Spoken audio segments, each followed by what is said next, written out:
नमस्कार दोस्तों, मैं आपका दोस्त रविंदर स्वागत करता हूं। दोस्तों, आज हम जानेंगे कि उस हवेली में डेविड के साथ क्या होने वाला है। उस खूनी हवेली में जो लोग उसे दिखाई दिए हैं, आखिर वो लोग कौन हैं?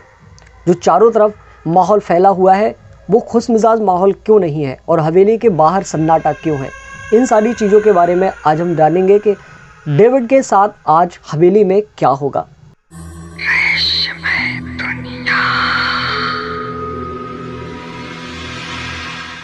ये कहानी 1820 की है, लगभग अब से 200 प्लस साल पहले की। तो पिछली जो एपिसोड था, कल का एपिसोड, उसमें आपका बहुत सारा प्यार मिला। इसके लिए बहुत बहुत धन्यवाद कि आप लोग ऐसी कहानियों में इंटरेस्ट ले रहे हैं।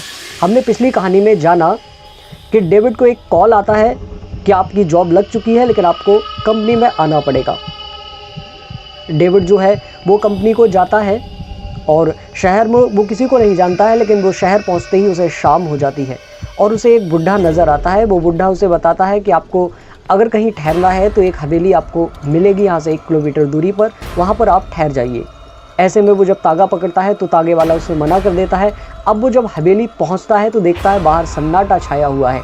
हवेली में जब अंदर पहुँचता है तो वहाँ पर बहुत सारे लोग उसे दिखाई देते हैं। अब यहाँ से कहानी आज शुरू होती है। दोस्तों, जब डेविड अंदर की तरफ देखता है तो उसे बहुत सारे लोग नज़र आते हैं। वो लोगों से बात करने की कोशिश करता है, लेकिन उसे कोई भी रिप्लाई नहीं मिलता है। लोग उससे बात नहीं करते हैं। लेकिन वो देखता है कि चारों तरफ बहुत ही उजाला है उस हवेली में। ऐसा लगता है जैसे फंक्शन कोई हो रहा हो।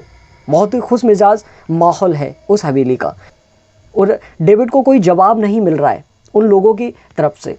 वो ऐसे में थोड़ा सा कंफ्यूज है कि आखिर ये किस टाइप के लोग हैं, ये मुझे जवाब क्यों नहीं दे रहे हैं, मैं इस हवेली में कैसे ठहर सकूंगा। इतने में ही उसे वो बूढ़ा जो था वो नज़र आता है उसी हवेली में। बूढ़ा जो उसे चौराहे पर मिला था और उसने कहा था कि आपको हवेली में ठहरना चाहिए। ऐसे में वो बहुत ही शॉक्ड हो जाता है डेविड उस बूढ़े को देखकर कि मैं इसे बाहर छोड़कर आया था, लगभग 1 किलोमीटर दूरी पर छोड़कर आया था, लेकिन ये बूढ़ा है यहाँ पर कैसे पहुँच गया, मुझसे पहले कैसे जा सकता है, वो भी हवेली के अंदर। ऐसे में वो बूढ़ा हंसते हुए उससे कहता है कि मैं थोड़े से दूरी पर यहीं पर रहता हूँ और इस हवेली में मैं काम करता हूँ। इस वजह से आप नहीं समझ सकोगे कि मैं इसी कारण से यहाँ पहले आ गया, क्योंकि अब मेरी यहाँ ड्यूटी शुरू हो चुकी है। फिर वो पूछता है कि ये लोग मुझसे क्यों नहीं बोल रहे हैं, इनके रिएक्शन थोड़े अजीब क्यों हैं। तब वो बूढ़ा कहता है कि इसके बारे में मैं आपको फिर बताऊंगा, अभी आपको आराम की ज़रूरत है। आप अपने घर से आए हो, थके हुए हो, इस वजह से आपको आराम करना चाहिए। डेविड कहता है कि ठीक है, मुझे वैसे भी आराम की ज़रूरत है, लेकिन यहाँ पर रूम की व्यवस्था, कमरे की व्यवस्था कहाँ पर है? हवेली तो बहुत बड़ी है, मुझे किसी ऐसा रूम दिखाइए जिसमें मैं सुरक्षित तरीके से रह सकूँ। वो बूढ़ा उसे एक रूम की तरफ ले जाता है और वहाँ पर जब रूम को वो दिखाता है तो रूम बिल्कुल क्लीन और साफ़ होता है। ऐसा लगता है जैसे कि आज ही किसी ने साफ़ किया हो। वो हवेली पुरानी नहीं लगती है। डेविड देखता है कि वो हवेली अंदर से कुछ इस तरह की है जैसे कि उसमें लोग रहते हैं और साफ़ सफाई डेली होती है। डेविड को बहुत अच्छा लगता है कि चलो, उसे कोई तो बोल रहा है। लेकिन डेविड मन ही मन इस बहुत सारे सवालों में खोया हुआ था और वो कहता है कि अब खाने की व्यवस्था कैसे की जाए। डेविड फिर से बूढ़े से संपर्क करता है। बूढ़ा कहता है ठीक है, मैं खाने का बंदोबस्त करता हूँ। बूढ़ा कहीं ना कहीं से खाने का बंदोबस्त करके लाता है। बहुत सारा आनंदित खाना होता है, डेविड को मिलता है। डेविड उसे बहुत ही चाव से खाता है, लेकिन थोड़ा सा खाना बच जाता है। डेविड साइड में रख देता है। रात के 10 बज चुके हैं। अब डेविड सोने को जाता है क्योंकि उसे सुबह कंपनी के लिए निकलना है।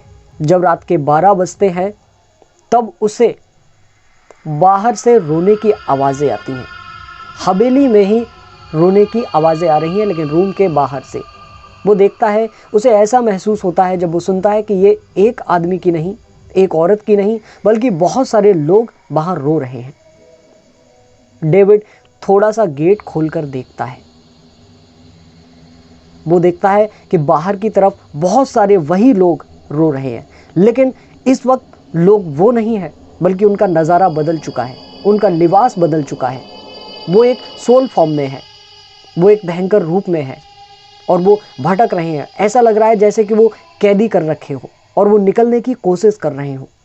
इस तरह का उनका रोने का जो आवाज़ है, डेविड बहुत ज़्यादा घबरा जाता है, बहुत बुरी तरह से परेशान है। डेविड को लगता है कि अगर डेविड आगे बढ़ता है तो ये शायद उसे मार देंगे, और इस रूम में रहता है तो वो वैसे भी उनकी आवाज़ों से दहशत की वजह से मर जाएगा। ऐसे में डेविड क्या करे, बहुत ही ज़्यादा परेशान है। लेकिन डेविड जब गेट खोलता है तो उसमें से कुछ आत्माएं उसे झांक लेती हैं और ऐसे में डेविड की तरफ वो सारे ही भागने लगते हैं। डेविड झट से रूम बंद करता है, लेकिन डेविड की अचानक से आंख खुलती है और उसे पता चलता है कि ये तो एक सपना था। जब उसने घड़ी में देखा तो 12:30 बज रहे थे। वो बहुत ज़्यादा घबरा जाता है कि ऐसा सपना इस हवेली में उसे क्यों आया। वो बहुत ज़्यादा कंफ्यूज है, परेशान भी है, लेकिन रात में वो कहीं जा भी नहीं सकता, वो क्या करे। आशा करता हूँ ये स्टोरी आपको समझ में आई होगी। अब कल की बहुत सारी इंटरेस्टिंग स्टोरी है कि आखिर कल उससे जब संपर्क होगा उस बूढ़े का, तो बूढ़ा का रिएक्ट क्या होगा।